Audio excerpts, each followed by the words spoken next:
ನಮಸ್ಕಾರ ವೀಕ್ಷಕರೇ, 24x7 ಕರ್ನಾಟಕ.comಗೆ ಸ್ವಾಗತ ಸುಸ್ವಾಗತ. ನಾವಿವತ್ತು ಬಿಜಾಪುರ ಜಿಲ್ಲೆಯ ಬಿಜಾಪುರ ತಾಲೂಕಿನ ತಿಕೋಟ ಗ್ರಾಮ ಪಂಚಾಯತಿ ಸದಸ್ಯರಾಗಿರ್ತಕ್ಕಂಥ ಹಸನ್ ಸಾಬ್ ಅವರ ಮನೆಯಲ್ಲಿದ್ದೇವೆ. ಬನ್ನಿ ಅವರ ರಾಜಕೀಯ ಜೀವನದ ಕುರಿತು ಒಂದು ಕಿರು ಪರಿಚಯ ಮಾಡಿಕೊಂಡು. ಸರ್ ನಮಸ್ಕಾರ. ಸರ್ ನಿಮ್ಮ ಹೆಸರು? ಹಸನ್ ಸಾಬ್ ಇಬ್ರಾಹಿಂ ಸಾಬ್ ಸೌದಾಗರ್. ಸರ್ ನಿಮ್ಮ ರಾಜಕೀಯ ಪ್ರವೇಶ ಯಾವಾಗ? 2009ರಲ್ಲಿ ರಾಜಕೀಯ ಪ್ರವೇಶ ಮಾಡಿದ್ದೀರಿ. ಸರ್ ನೀವು ಎಷ್ಟು ಮತಗಳಿಂದ ಲೀಡಿಂಗ್ ಎಷ್ಟು ಓಟ್ಲೆ ವಿಜೇತರಾಗಿದ್ದೀರಾ ಸರ್? ನಮ್ಮ ಲೀಡಿಂಗ್ 400 ಮ್ಯಾಚ್ ಚಿಲ್ಲರೆಯಿಂದ ಜಾಸ್ತಿ ಐತಿ. ಹಾಂ ಸರ್. ಯಾವ ಕ್ಷೇತ್ರದಿಂದ ನೀವು ಗ್ರಾಮ ಪಂಚಾಯತಿ ಸದಸ್ಯರು? ಯಾವ ಕಾಂಗ್ರೆಸ್ ವಾರ್ಡ್ ನಂಬರ್ 3 ರೀ. ವಾರ್ಡ್ ನಂಬರ್ 3ರಿಂದ ವಿಜೇತರಾಗಿದ್ದೀರಾ ಸರ್? ಸರ್ ನಿಮ್ಮ ಕುಟುಂಬದಲ್ಲಿ ನೀವೇ ಮೊದಲ ಅಥವಾ ನಿಮ್ಗಿಂತ ಮುಂಚೆ ಬೇರೆ ಯಾರಾದರೂ ರಾಜಕೀಯದಲ್ಲಿದ್ದೀರಿ? ನೀವೇ ಮೊದಲಿದ್ರಿ ಸರ್.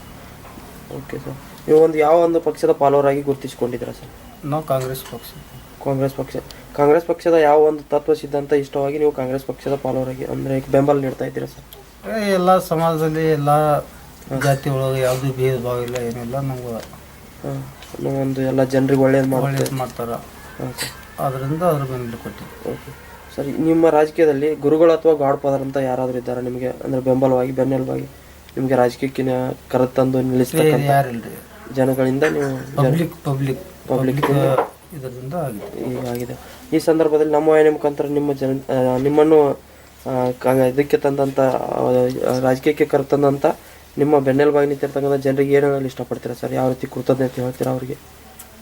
ಅಂದರೆ ಯಾವ ರೀತಿಯ ನಿಮ್ಮನ್ನು ಕರೆದು ತಂದು ಈಗ ನೀವು ಇಲೆಕ್ಷನ್ ಮಾಡಬೇಕಂತ ಹೇಳ್ತಾ ಹಿಂಗ್ರಿ. ನಮ್ಮ ವಾರ್ಡ್ನಾಗ ನಮ್ದು ಸಮಾಜ ಎಲ್ಲ ಸಮಾಜದ ಜನ ಇದ್ದಾರೆ. ನಮ್ದು ಸಮಾಜ ಅಂತ ಇಲ್ಲ. ಹಾಂ ಸರ್. ಎಲ್ಲ ಕಾಸ್ಟ್ ಮಂದಿ ಇದೆ. ಎಲ್ಲ ಕಾಸ್ಟ್ ಜನ ಸೇರಿಸಿ ನಮ್ಗೆ ನೀವೇ ನಿಲ್ಬೇಕಂತ ಹೇಳಿದ್ರಿ ಸರ್. Okay sir. ಈಗ ನೀವು ಗ್ರಾಮ ಪಂಚಾಯತಿ ಸದಸ್ಯರಾಗಿ 4.5 ವರ್ಷ ಕಳೆದು ಹೋಗಿದೆ ಸರ್. ಈ ಕಳೆದು ಹೋದಂಥ ಅವಧಿಯಲ್ಲಿ ನಿಮ್ಮ ಗ್ರಾಮದ ಜನತೆಗೆ ನಿಮ್ಮ ವಾರ್ಡ್ನಲ್ಲಿ ಏನೇನೆಲ್ಲ ಕೆಲಸ ಕಾರ್ಯಗಳನ್ನು ಅಭಿವೃದ್ಧಿ ಕೆಲಸ ಮಾಡಿದ್ದೀರಾ ಸರ್? ಪಹಲೆ ನಾವು ಅಲ್ಲಿ ಬರೋಕ್ಕಿಂತ ಮುಂಚೆ ನೀರಿಂದು ದೊಡ್ಡ ಪ್ರಾಬ್ಲಮ್ ಇತ್ತು ಸರ್. ಹಾಂ ಸರ್. ನೀರಿನ ಪ್ರಾಬ್ಲಮ್, ಬೋರ್ಗಳು ಹಾಕಿಸಿ ಜರ ಪೈಪ್ ಕ್ಲೀನ್ ಮಾಡಿ ಅಲ್ಲೆಲ್ಲಿ ಚಾವಿ ಕೊಡಿಸಿ, ಆಮೇಲೆ ಜರ ಸ್ವಚ್ಛತೆ ಮಾಡಿಸಿದ್ರಿ ಅಂಥದ್ದು ರೋಡ್ ಮೇಲೆ. ಒಂದು ಹೊಸ ರೋಡಿಂದ ಮಾಡಿಸಿದ್ರಿ. ಹಾಂ ಸರ್. ಆ ಲೈಟ್ದು ಟೈಮ್ ಟು ಟೈಮ್ ಲೈಟ್ ನೀರಿನ ಸೇವೆ ಮಾಡಿದ್ವಿ ಅಷ್ಟೇ. ಮತ್ತೆ ಬೇರೆ ಏನು ರೋಡ್ ಕೆಲಸ ಮಾಡಿಸಿದ್ವಿ ಸರ್. Okay sir. ಈಗ ಸ್ವಚ್ಛ ಗ್ರಾಮದ ಬಗ್ಗೆ ನಿಮ್ಮ ಗ್ರಾಮದ ಜನತೆಗೆ ಯಾವ ರೀತಿ ಮನವರಿಕೆ ಮಾಡಿ ಕೊಟ್ಟಿದ್ದಾರೆ ಸರ್ ನೀವು? ಸ್ವಚ್ಛ ಯಾವ ರೀತಿ ಸ್ವಚ್ಛವಾಗಿರ್ಬೇಕಂತ ಎಲ್ಲ ಕಾರ್ಯಕ್ರಮ ಅದಾವಲ್ಲ ಸರ್ ಮೊನ್ನೆ? ಆಗಿದ್ರಿ. ಅವ್ರಿಗೆಲ್ಲ ಈಗ ನೋಡ್ರಿ ಸ್ವಚ್ಛತೆ ಅಂದ್ರೆ ತಮ್ಮ ಮನೆಯಲ್ಲಿ ಕಟ್ಸ್ಕೊಂಡಾರ. Toilet room. Toilets room. ಈಗ ಪೈಲ ಈ ರೀತಿ ಸಣ್ಣ ಹುಡುಗರ್ಸಿದ್ರು ರೋಡ್ ಮೇಲೆ ಮನೆ ಮುಂದೆ ಕುಂಡಿಸ್ಬಿಟ್ಟಿದ್ರು. ಈಗೆಲ್ಲ ಅಲ್ಲಿ ತಮ್ಮಲ್ಲಿ ಮನೆಯಲ್ಲಿ ಈಗ ಸಂಡಸ ಆಗೋದ್ರಿಂದ ಮುಂದೆಲ್ಲ ಸ್ವಚ್ಛ ಐತ್ರಿ. ಈಗ ಸ್ವಚ್ಛತೆ ಎಲ್ಲ ಗಟಾರ ಸ್ವಚ್ಛವಾಗಿ ಇಟ್ಟುಕೊಳ್ಳಿ ಅಂತ ಹೇಳಿದ್ದೀರಾ ಸರ್ ಎಲ್ಲರಿಗೆ? Okay sir. ಸುಮಾರು ಎಷ್ಟು ವರ್ಷಗಳಿಂದ ರಾಜಕೀಯದಲ್ಲಿ ಇದ್ದೀರಾ ಸರ್? ಎಷ್ಟು ವರ್ಷದಿಂದ ಒಡನಾಟ ಇದೆ ರಾಜಕೀಯ? ಹಾಗೆಲ್ಲ ನಾವು ಸ್ವಂತ ಇಲೆಕ್ಷನ್ ಮಾಡೋದು ಇದು ಫಸ್ಟ್ ಅಲ್ಲ. ಅದಕ್ಕಿಂತ ಫಸ್ಟ್ ಪೈಲ ಏನಂತೆ ಕಾಂಗ್ರೆಸ್ ಅವ್ರಿಗೆ ಸಪೋರ್ಟ್ ಮಾಡ್ತಿದ್ವಿ. ಎಷ್ಟು ವರ್ಷದಿಂದ ಇದ್ದೀರಿ ಸರ್? ನಮ್ಗೆ ಏನು ತಿಳುವಳಿಕೆ ಬಂದಿದೆ ಅಲ್ಲಿ ನಾವು ಇಲೆಕ್ಷನ್ ಟೈಮ್ದಲ್ಲಿ ಒಂದು 20 ವರ್ಷದಿಂದ ಇದ್ದೀರಿ ಸರ್. ಈ 20 ವರ್ಷದ ರಾಜಕೀಯ ಅನುಭವ ಹೇಗಿದೆ ಸರ್ ನಿಮ್ಗೆ? ಹೇಗೆ ಅನಿಸುತ್ತೆ ರಾಜಕೀಯದಲ್ಲಿ ಇರ್ಬೇಕಂದ್ರೆ ಯಾವ ರೀತಿ ಇರ್ಬೇಕಂತ ಅನಿಸುತ್ತೆ ನಿಮ್ಮ ಅನುಭವದ ಪ್ರಕಾರ? ನಮ್ಮ ಅನುಭವ ಪ್ರಕಾರ ನೋಡ್ರಿ, ಅಲ್ಲಿ ರಾಜಕೀಯದ ಸದ್ಯ ಪೈಲಾದವರು ಇದ್ದರು, ಎಲ್ಲ ಪರವಾಗಿಲ್ಲ ಅವರು. ಹಾಂ ಸರ್. ಎಲ್ಲ ಏನೂ ಪ್ರಾಬ್ಲಮ್ ಬಂದಿಲ್ಲ ಅವರಿಂದ. ಹಿಂಗಾಗಿ ಅವ್ರಿಗೆ ನಾವು ಸಪೋರ್ಟ್ ಮಾಡ್ತೀವಿ ಸರ್. ಇತ್ತೀಚಿನ ದಿನಗಳಲ್ಲಿ ಯುವಕರು ಜಾಸ್ತಿ ರಾಜಕೀಯದ ಕಡೆ ಒಲವು ತೋರಿಸ್ತಾ ಇದ್ದಾರೆ ಸರ್. ಅಂದರೆ ರಾಜಕೀಯಕ್ಕೆ ಯುವಕರು ಜಾಸ್ತಿ ಬರ್ತಾ ಇದ್ದಾರಲ್ಲ ಸರ್ ರಾಜಕೀಯದಲ್ಲಿ. ಆ ರಾಜಕೀಯದಲ್ಲಿ ಬರ್ತಕ್ಕಂಥ ಯುವಕರಿಗೆ ನಿಮ್ಮ ಮುಖಾಂತರ ಯಾವ ರೀತಿ ಒಂದು ಸಲಹೆ ಹೇಳ್ತೀರಾ ಸರ್? ಅವ್ರಿಗೆ ಯಾವ ರೀತಿ ರಾಜಕೀಯದಲ್ಲಿ ಇದ್ದರೆ ಯಾವ ರೀತಿ ಕೆಲಸ ಕಾರ್ಯ ಮಾಡಬೇಕು, ಯಾವ ರೀತಿ ಇರ್ಬೇಕಂತ ಹೇಳ್ತೀರಿ ಸರ್ ರಾಜಕೀಯದಲ್ಲಿ?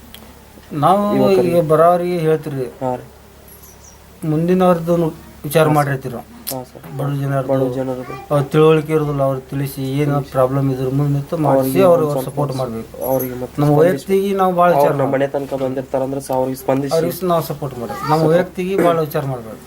ಆ ರೀತಿ ನಾವು ಹೋಗೋದು ಇನ್ನೊಬ್ಬರ ಸಮುದಾಯದಲ್ಲಿ. ಹೌದು ಸರ್. ನಮ್ಮ ವೈಯಕ್ತಿಕ ಸಮುದಾಯ ಹೋಗೋದಿಲ್ಲ. ಇನ್ನೊಬ್ಬರ ಸಲ ಈ ಜನ ನಮ್ಮ ಆಯ್ಕೆ ಮಾಡಿದ್ರೆ ಅವ್ರ ಸೇವೆಗಾಗಿ ನೀವು ಅಲ್ಲಿ ಹೋಗಿರ್ತೀರ. ನಮಗೆ ಇಲೆಕ್ಷನ್ ಮಾಡಿ ಅಲ್ಲಿ ಗಳಿಸೋ ಸಂಬಂಧ ನಾವು ಹೋಗಿಲ್ಲ. ಹೌದು ಸರ್. ಪಬ್ಲಿಕ್ಕಿಗೆ ನಾವು ಒಂದು ನಮ್ಗೆ ಎಲ್ಲರೂ ನಡುವೆ ನಮಗೆ ನಿಂದಿರ್ಸ್ಬೇಕಂದ್ರೆ ಅವರು ಇಚ್ಛೆಪಟ್ಟಿದ್ರು. ಆದ್ರೆ ಅವ್ರಿಗೆ ನಾವು ಅವ್ರ ಕೆಲಸ ನಾವು ಮಾಡಿಸ್ಬೇಕಾಗಿ ಮಾಡಿಸಿದ್ವಿ. ಹೌದು ಸರ್. ಇದೇ ರೀತಿ ಜನರು ನಿಮಗೆ ಅವಕಾಶಗಳು ಮತ್ತು ಇನ್ನೂ ಹೆಚ್ಚಿನ ಅವಕಾಶಗಳು ದೊರೆತರೆ ನೀವು ರಾಜಕೀಯದಲ್ಲಿ ಮುಂದುವರಿಯಲು ಇಷ್ಟಪಡ್ತೀರಾ ಸರ್? ಪಡ್ತೀವಿ. ಹೀಗಾಗಿ ಅವರು ಫುಲ್ ಸಪೋರ್ಟ್ ಇದೆ, ನಮಗೆ ಜನರ ಸಪೋರ್ಟ್ ಇದೆ. ಇದೇ ರೀತಿ ನೀವು ಮುಂದುವರಿತೀರಾ ಸರ್? ಅವ್ರ ಸೇವೆಗೆ ಯಾವಾಗಲೂ ನೀವು ಸಿದ್ಧತೆ ಇದೆ. Okay sir. ಮತ್ತು ನೀವು ಈಗ ಸರ್ಕಾರ ಸರ್ ಯಾವುದೇ ರೀತಿ ಒಂದು ವಿದ್ಯಾರ್ಥಿ ರಾಜಕೀಯದಲ್ಲಿ ಬರ್ಬೇಕಂದ್ರೆ ಯಾವುದೇ ರೀತಿ ಒಂದು ವಿದ್ಯಾರ್ಥಿಯನ್ನು ನಿಗದಿಪಡಿಸಿಲ್ಲ. ಆದರೆ ನಿಮ್ಮ ಅನುಭವದ ಪ್ರಕಾರ ಅನುಭವ ಇದ್ರೆ ಸಾಕ ಅಥವಾ ಒಂದು ವಿದ್ಯಾರ್ಥಿ ಸಾಲಿನೂ ಕಲ್ತಿರ್ಬೇಕಂತ ಹೇಳ್ತೀರಿ ಸರ್? ಸಾಲಿ ಏನಿಲ್ರಿ, ಅನುಭವ ಬೇಕು. ಅನುಭವ ಬೇಕು, ಮೇನ್ ಅನುಭವ ಇದ್ರೆ ಸಾಕು. ಅನುಭವ ಇದ್ರೆ ಆಯ್ತು, ಸಾಲಿ ಏನು ಅವಶ್ಯಕತೆ ಬೇಡ. ಅನುಭವ ಇದ್ರೆ ಎಲ್ಲ ಗೊತ್ತಾಗ್ತಿರುತ್ತೆ. ಓಕೆ ಸರ್, ಇದೇ ರೀತಿ ಇದುವರೆಗೂ ನಿಮ್ಮ ಅಮೂಲ್ಯವಾದ ಸಮಯವನ್ನು ಮತ್ತು ಅನುಭವದ ಮಾತುಗಳನ್ನು ನಮ್ಮ ವಾಹಿನಿ ಜೊತೆ ಹಂಚಿಕೊಂಡಿದ್ದಕ್ಕೆ ತುಂಬ ಧನ್ಯವಾದಗಳು ಸರ್. ನಮಸ್ಕಾರ. ನೋಡಿದ್ರಲ್ಲ ವೀಕ್ಷಕರು, ಇದೇ ರೀತಿ ಕರ್ನಾಟಕದ ಯಾವುದೇ ಭಾಗದಲ್ಲಿ ರಾಜಕೀಯ ವ್ಯಕ್ತಿಗಳ ಮಾಹಿತಿಗಾಗಿ ವೀಕ್ಷಿತ ಹೋಗಿ 24x7 ಕರ್ನಾಟಕ.com. ಕ್ಯಾಮ್ರಾ ಪರ್ಸನ್ ಮಹೇಶ್ ಜೊತೆ ಶ್ರೀ ಸಾಯಿ.